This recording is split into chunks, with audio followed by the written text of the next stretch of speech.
Hi friends, आज मेरा SBI clerk का प्रीलिम्स था थर्ड शिफ्ट में, जो 1 बजे से था। और जिनका कल पेपर है उनके लिए थोड़ा सा वैसे अगर आपने बाकी भी शिफ्ट्स के रिव्यू और एनालिसिस देखे होंगे यूट्यूब पे, तो ऑलमोस्ट सेम ही आ रहा है। इंग्लिश थोड़ा सा मुझे लगा कि इजी टू मॉडरेट आई थी। बाकी एप्टी तो इजी टू मॉडरेट, मतलब जिनको टफ़ लगता है एप्टी, उनके लिए है कि ये थोड़ा सा मॉडरेट था। अदरवाइज़ मुझे तो ये थोड़ा इजी लगा है, तो ये भी, इसको भी इजी टू मॉडरेट बोल सकते हैं। बाकी रीजनिंग काफ़ी इजी आई थी। ये जो अच्छा खासा रीजनिंग कर लेता है या थोड़ा बहुत भी जिसको नॉलेज है, वो ये मतलब 25+ कर सकता था इसमें। तो ये कुछ इस तरीके से था। इंग्लिश में जो पैराजंबल आई थी 5, और आरसी से ज़्यादा क्वेश्चन से 7 से 8 थे। ये मुझे मॉडरेट इसलिए लगा क्योंकि एक्चुअल में ये जो आरसी इसकी आई थी वो वैसे थोड़ी सी लेंदी थी। मतलब जो क्वेश्चंस इसमें पूछे गए थे वो थोड़े से लेंदी क्वेश्चंस थे, जिनको आपको आरसी में ढूंढने में थोड़ी सी डिफ़िकल्टी हो सकती है। मतलब इसमें काफ़ी ज़्यादा टाइम वेस्ट होगा अगर आप पहले ही आरसी करने लग जाएंगे, तो हो सकता है कि आप बाकी के क्वेश्चंस ना सॉल्व कर सकें। इसलिए मेरी तो पहले से ही अप्रोच है कि मैं पहले सारे क्वेश्चन सॉल्व करती हूँ जो 1 लाइनर्स होते हैं।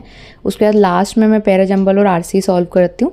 जब मेरे पास 12 मिनट बचते हैं, 8 मिनट में बाकी क्वेश्चंस करती हूँ, बाकी के 12 मिनट में मैं ये दोनों चीज़ करती हूँ। बाकी आप अपनी स्ट्रेटेजी बना सकते हैं। तो पैराजंबल के 5 थे, आरसी के 7 से 8 थे, एरर डिटेक्शन से के 5 से 6 थे, फिल इन 4 से 5 थे, और बाकी 1-2 कुछ और भी चीज़ें होंगी जो मैं भूल रही हूँ। बाकी एप्टीट्यूड में वही जो पैटर्न अभी तक हम एग्ज़ाम्स में देखते आए हैं। अभी 2 एग्ज़ाम 5 तारीख को 6 तारीख को हो चुकी है, तो उसमें भी कहीं ना कहीं यही पैटर्न दिखा था कि रॉन्ग नंबर सीरीज़ आई थी। इसमें 5 डीआई आई थी। डीआई में ग्राफ दिया हुआ था, ए और बी कुछ पेपर्स बेचने थे। 4 लोग थे, 4 लोगों के नाम दिए हुए थे, और ए और बी पेपर और बुक ऐसा कुछ उनको बेचना था या ख़रीदना था, ऐसा कुछ था। बट काफ़ी सिंपल थी ये। तो डीआई में कुछ ऐसा था नहीं कि मतलब आपको डिफ़िकल्टी होती, ये सिंपल थी। सिंप्लीफिकेशंस आए थे। हाँ, सिंप्लीफिकेशंस अभी तक के जो पैटर्न देखे गए हैं, लास्ट के जो 3 एग्ज़ाम्स हुए हैं, कि जो सिंप्लीफिकेशंस हैं सिंपल, बट ये काफ़ी सॉल्विंग है। मतलब आपको थोड़ा सा इसको सॉल्व करना पड़ेगा, मतलब लंबे हैं। बाकी हैं इजी, तो आप ये 10 क्वेश्चंस उसके आएंगे। मैंने एक वीडियो और डाला था जिसमें मैंने आपको बताया था कि अगर आपका मैथ्स कमज़ोर है तो कुछ ऐसे टॉपिक्स हैं जो आप करेंगे तब भी आप 25+ स्कोर कर सकते हैं। और आप देख ही रहे होंगे मेरा, अगर आप वो वीडियो देखेंगे अभी जाकर, तो आपको भी यही लगेगा कि यार 25 क्वेश्चन तो उसमें से ही आते हैं, उन्हीं टॉपिक्स में आते हैं। सिर्फ 10 क्वेश्चन अर्थमेटिक के आते हैं। तो अगर 10 क्वेश्चन आप छोड़ भी रहे हैं और आपका अगर इंग्लिश और रीजनिंग अच्छा है, तो आप 25+ करके इसमें भी अच्छा स्कोर कर सकते हैं। तो सिंप्लीफिकेशन के 10 क्वेश्चन थे। अर्थमेटिक में वही अपना SICI आया था, time and work, distance ratio, इनके कुछ क्वेश्चंस थे। तो इन सारे क्वेश्चंस मिला के 10-15 क्वेश्चंस क्या आए थे। बाकी हाँ, अब बात ले लेते हैं रीजनिंग की। तो रीजनिंग में 8 पर्सन की जो सिटिंग अरेंजमेंट थी, ये 2 पजल्स आई थी, तो 10 क्वेश्चन इसके हो गए। सिलॉग्स आए थे, 3 सिलॉग्स आए थे। रिलेशन बेस्ड आया था, सिंपल ही था, ज़्यादा डिफ़िकल्ट, मतलब मुझे रीजनिंग, मतलब बाकी इन दोनों चीज़ों से मुझे रीजनिंग ज़्यादा सिंपल लगी, क्योंकि आप इजीली कर सकते हैं। मैंने हालांकि इसमें 34 स्कोर किया है। 34 एक क्वेश्चन, मतलब मेरा लास्ट का वो रह गया, टाइम अप हो गया था, तो ये वाला रह गया। बाकी हाँ, रिलेशन बेस्ड आए थे 2, हाइट बेस्ड थे, 6 लोग थे, और उनकी हाइट के अकॉर्डिंग जमाना था, या आपने किए होंगे रीजनिंग में काफ़ी बार। इसके 3 क्वेश्चन थे। डायरेक्शन बेस्ड के 2 क्वेश्चन थे। एक में तो सीधे से डायरेक्शन पूछी थी, और एक में आपको उसका शॉर्टेस्ट डिस्टेंस निकालना था। इक्विलिटी के थे 3 क्वेश्चंस, और एक ये पज़ल थी जिसमें 8 लोगों को नॉर्थ फेस सिटिंग अरेंजमेंट में बिठाना था। ये भी 5 क्वेश्चंस आए थे। बाकी अल्फ़ा न्यूमेरिकल का 1 क्वेश्चन आया था, और कोडिंग बेस 4 से 5 क्वेश्चंस आए थे। तो ये रहा ओवरऑल जो आया था। हालांकि अगर आप यूट्यूब पर ये शिफ्ट्स देखकर अपना टाइम वेस्ट कर रहे हैं तो ना कीजिए।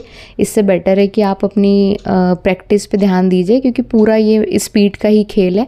अगर आपकी स्पीड अच्छी है तो आप अच्छा स्कोर कर सकते हैं।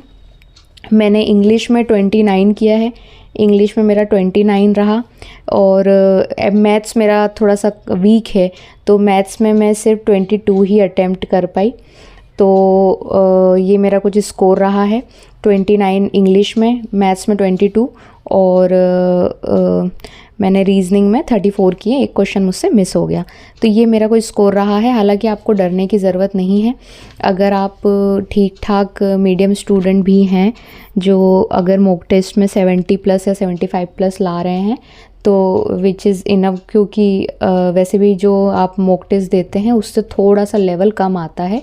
तो आप अगर 80 प्लस करके आए हैं, 80 प्लस करके आए हैं, या क्योंकि ये स्टेट वाइज भी वरी करता है, तो मैं अगर आपको कह दूं कि जिनका 75 प्लस है वो सेफ फील करें और मेंस की तैयारी करें, तो थोड़ा सा गलत होगा। इसलिए जो 80 प्लस अटैम्प्ट एटलीस्ट करके आएँ, क्योंकि हो सकता है कि आपके कुछ क्वेश्चंस गलत भी हों, क्योंकि इंग्लिश में थोड़ा सा अनप्रिडिक्टेबल रहता है कि हो सकता है कुछ क्वेश्चंस हमारे गलत हो जाएं। तो अगर एक्यूरेसी अच्छी है, अगर 100% एक्यूरेसी और आप 75 प्लस करके आए हैं, 75 से ज़्यादा क्वेश्चंस करके आए, फिर आपको मेंस की तैयारी करना चाहिए। और अगर एक्यूरेसी आपकी 90 या 90 के आसपास है, तो 80 प्लस अगर आपने किया है तो वो एक सेफ़ स्कोर है। अब आप मेंस की तैयारी कर सकते हैं।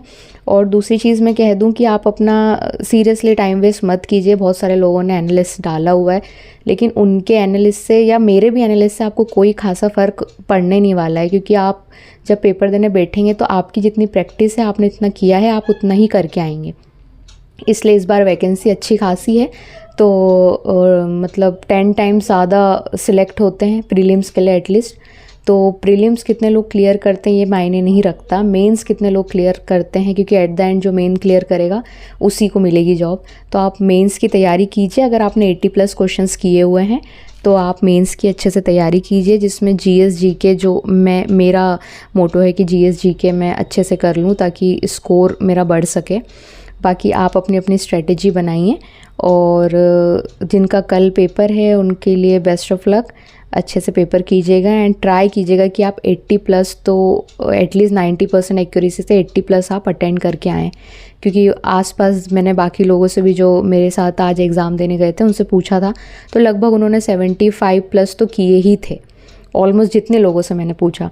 तो इससे एक बात तो समझ में आती है कि अगर हर चौथा इंसान, हर तीसरा इंसान 75 प्लस करके आया है, तो हो सकता है कि कट ऑफ 80 के 70, मतलब ये स्टेट वाइज करता है। हालांकि मैं एमपी स्टेट से हूँ, तो यहाँ 75 के आसपास ही जाता है हमेशा कट ऑफ। तो मैं उतना ही इस बार भी एक्सपेक्ट कर रही हूँ और मेंस की तैयारी स्टार्ट कर रही हूँ, क्योंकि जो मेरे एसएससी के भी साथ वाले स्टूडेंट्स हैं, तो ये आपके लिए काफ़ी एक अच्छी जॉब हो जाती है, जॉब अपॉर्चुनिटी हो जाती है, जो आप प्रीलिम्स और मेंस, मतलब ये जल्दी हर 6 महीने 7 महीने में इसकी वैकेंसी आ जाती है और आप इसको क्लियर कर सकते हैं। तो एटलीस्ट आप घर वालों को या रिश्तेदारों को बता सकते हैं कि हाँ भाई एक रेप्यूटेड जॉब हम कर रहे हैं, और इसमें आपको 11 से 5 जाना रहेगा और 5 बजे घर आके आप एसएससी के लिए प्रिपरेशन कर सकते हैं। जो मैंने भी सोच रखा है कि जो मुझे करना है कि जल्दी से ये वाली एग्ज़ाम क्लियर हो जाए, जॉब इसमें लग जाए, तो फिर मैं अपनी एसएससी की प्रिपरेशन पूरे मन से और एक टेंशन फ्री होके कर पाऊँगी कि हाँ ठीक है अब पढ़ सकते हैं उसके लिए। तो इसलिए ये एग्ज़ाम आपके लिए अगर बहुत ज़्यादा इम्पॉर्टेंट है, और अगर आपने 80 प्लस किया है तो अब आप मेंस की तैयारी करना स्टार्ट कर दीजिए। जीएसजी के लास्ट 2 मंथ्स के जो होते हैं, मतलब अभी जो कुछ टाइम से आईबीपीएस मेंस जो हमने देखा, पीओ क्लर्क का और एसबीआई का जो मेंस देखा, तो उसमें यही चीज़ आई सामने कि जो एग्ज़ाम के जस्ट पहले वाले जो लास्ट 2 मंथ्स रहे हैं, वहाँ से करंट अफेयर काफ़ी ज़्यादा पूछे गए हैं। तो आप कोशिश कीजिएगा कि जैसे फरवरी में इसका मेंस होने वाला है, तो दिसंबर और जनवरी में जो भी आप करंट अफेयर करें उनको बहुत अच्छे से करें। बाकी आपको तो अगस्त तक करना ही है, मतलब लास्ट 6 मंथ्स के तो करने ही हैं, लेकिन बहुत अच्छे से आपको करने हैं दिसंबर और जनवरी के, क्योंकि मैक्सिमम क्वेश्चंस वहाँ से पूछे जाएंगे। तो बस ये आज का मेरा जो एनालिस्ट था मैंने आपको बता दिया। अगर इससे आपको कुछ फ़ायदा हो तो वेल एंड गुड, बाकी बेस्ट ऑफ लक जिनका कल एग्ज़ाम है। और अगर कोई भी डाउट है तो आप कमेंट बॉक्स में लिख सकते हैं। अगर मैं फ्री रही, क्योंकि चूँकि हम मेंस की तैयारी मुझे भी करनी है, तो मैं वैसे सभी को रिप्लाई करती हूँ, मैं आपको भी बिल्कुल रिप्लाई करने की कोशिश करूँगी। और अगर आपको मेरा वीडियो अच्छा लगे और मेरी बातें अच्छी लगें तो आप प्लीज़ इस वीडियो को लाइक कर दीजिए। कोई आपके साथ प्रिपरेशन कर रहा हो, आपका दोस्त हो तो उसको भी ये वीडियो शेयर कर दीजिए, और अगर आप आगे भी अपडेट लेना चाहते हैं तो फॉलो कर दीजिए। Okay, thank you so much.